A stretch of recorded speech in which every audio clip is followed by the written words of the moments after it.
Allah sarki, mutuniyar kirki, mutuniyar kirki. Allah ka ji ƙarfi, Allah ya gafarta mata, Allah ya ji ƙarfi, Allah shi ya fi mata, Allah ya kula da ‘ya'yan, Allah ya kula da ‘ya'yan. Ciwo ta yi.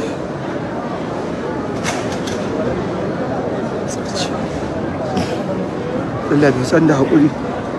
Allah bai san da haƙuri, Allah bai san da haƙuri. A yanzu da za ku ji wasu manyan abubuwa da suke faruwa a cikin jihar Kano, inda shi alƙali zai a social media inda har yanzu bai ce komai ba kan bai dace ba amma mu ce ce ku ce da ake ta fama da shi. Amma dai bari dai in samu kaɗan daga cikin kalar bidiyon kukan da yake wanda wasu da suke ganin cewa bai dace irin wani abubuwa ba sababbin abubuwa bane a cikin wato arewacin Najeriya amma ba za ka taɓa ji a ce a kudancin Najeriya. Allah sarki, mutuniyar kirki, mutuniyar kirki. Allah ka ji ƙarfi, Allah ya gafarta mata, Allah ya ji ƙarfi, Allah shi ya fi mata, Allah ya kula da ‘ya'yan, Allah ya kula da ‘ya'yan. Ciwo ta yi.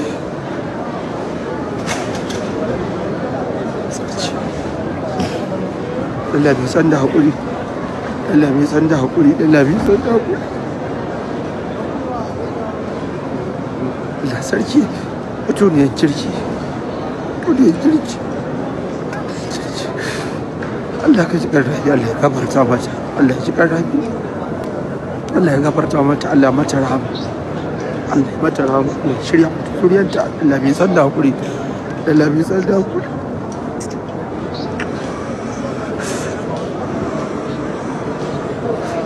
Na fita da su, Allah sarki, Allah ya gafarta mata, Allah ya gafarta mata, Allah ya mata rahama,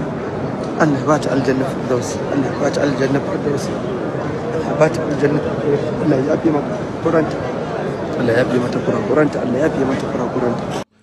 To, wannan shine kaɗan daga cikin kukan da muka ɗauka a daidai lokacin da Sheikh Alƙali Zaria yake wannan koke-koke inda wasu da suke ganin cewa matsayinsa na babban malami bai kamata a ce ya zo ya dinga kuka kuma har ya dinga bidiyo yana ɗorawa a kafafen sada zumunta ba. Wasu da sun tabbatar da cewa shiga-shigan malamai da yawa sun tabbatar da cewa bai kamata a dinga yi wa mamaci kuka ba, kuma kukan da har za a zo a dinga zubar da hawaye ko ana rusa ihu kamar yanda Sheikh Alƙali Zaria yake yi ba, inda wasu da suke ganin cewa Alƙali Zaria ta wasu gefukan yayi abubuwan da bai kamata yi ba. Duk da an riga an san da cewa mutuwa tana kan kowa kuma an san da cewa dukkan wani mai rai tabbas zai ɗanɗana azaban mutuwa, amma sai gashi Alƙali Zaria yana kuka akan wata yar uwarsa ta rasu. Duk da wasu da suna ganin cewa daman ba wai laifi bane yayi kukan, amma kuma yazo kafafen sada zumunta yana bidiyo yana kuka hakan bai dace ba, tamkar yana tallata mutuwar ta ne a social media ko kuma yana neman followers ko kuma wani abu makamancin hakan. Inda mutane da suka ta ce ku ce game da hakan musamman ma a shafukan na sada zumunta. Mun tambayi ra'ayoyin malamai daban-daban inda malamai daban-daban sun fassara kuka kaloli daban-daban inda wasu da suke ganin cewa tamkar kukan da Sheikh Alƙali Zaria yayi ai wannan ba wani laifi bane, ma'ana wannan ba wani kuka bane da har za a zo a dinga ta da jijiyar wuya a kansa, inda suka bayyana cewa ai kowanne rai yana da damar da zai yi kuka idan dan uwansa ya rasu ko kuma wani na jikinsa ya rasu, sai dai kukan da ba a so wanda mutum zai zo yana tsalle yana ihu yana tumurmuso yana cewa wayo ya shiga uku ya bani ya lalace, irin wannan shine abin da ba a so. Amma ya halatta ka yi kuka ka face kamar yadda Sheikh Alƙali Zaria yayi, sai dai laifinsa a nan da ya dora da yi kukan kuma ya dora a shafukan sada zumunta tamkar yana neman followers ko kuma dan TikTok. Mutane da sun yi ta cece kuce inda ake ta maganganun har yanzu, inda har gobe ma ake ta cece kuce inda wasu da suke ganin cewa cece kucen bai taka kara ya karya ba, amma wasu da suna ta maganganu akan hakan. Idan muka ce za mu garzaya kuwa wasu bangarurruka da ake ta maganganu game da social media musamman ma bangaren 'yan siyasa Najeriya inda suke cin karansu babu babbaka ba tare da an taka musu birki ba, inda wasu da suke ganin cewa iya Najeriya ne idan kana da kuɗi ko idan wani ne kai zaka ci karanka babu babbaka ba tare da an taka ma birki ko ba tare da ka fuskanci wata matsala ta bangaren doka ba, inda a Najeriya kasan mu ta gado idan har kana da kuɗi zaka yi dukkanin abin da kake so ba tare da wani ya taka ka ko kuma wani ya ci mutunci ka ko wani ya tozarta ka ba. sai dai abin mamaki, abin da zai baka mamaki a yanzu, mafi yawanci wasu 'yan siyasar namu na Najeriya ba sa damuwa da halin da mu talakawa muke ciki, inda akwai ɗan siyasar da zaka ga a wata yana ɗaukar sama da naira miliyan 50 a kowane wata, banda albarkar ofis da kuma irin wannan abubuwa da suke dan samu, amma sai ka ga makwabcin ɗan siyasa sai ka ganshi yana kwana da yunwa ko kuma yana fama da abincin da zai ci, amma daidai lokacin ko da aka zo ana kamfen sai ka ji ya fi kowa kuka kan cewa ba a adalci ko kuma wasu abubuwa makamanta hakan, sai ya dinga nuna cewa ya fi kowa adalci ko wasu abubuwa makamanta haka. Irin wannan abubuwa sun sha faruwa a kafafen sada zumunta da kuma bangaren 'yan siyasar Najeriya namu. Idan muka ruga kuwa bangaren jihar Jigawa, akwai wani gagarumar rasuwa da aka yi wanda babu abin da zamu ce sai dai mu ce inna lillahi wa inna ilaihi raji'un, kuma Allah ya jikan musulmi. A takaice sai dai mu ce Allah ya jikan wanda ya rasu. Sannan bugu da ƙari, ministan tsaro na ƙasa baki ɗaya Badar Abubakar Mai Talamis shi ma ya halarci ƙasarsa ta gado wato jihar Jigawa, inda ya je zai ta'aziyar wannan gagarumar rasuwa da aka yi, inda mutane da sun yi matukar mamaki wajen ganin cewa tun bayan shekara 3 da ibar jihar Jigawan bai ƙara komawa ba, sai a ranar da aka yi rasuwa sannan ice zai koma.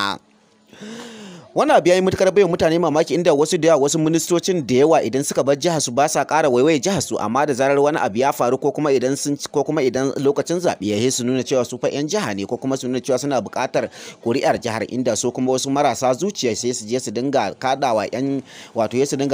na 'yan siyasa ƙuri'ar su, domin ba su da zuciya, ba su san halin da ake ciki ba, ko mu ce ba san ciwon kansu ba.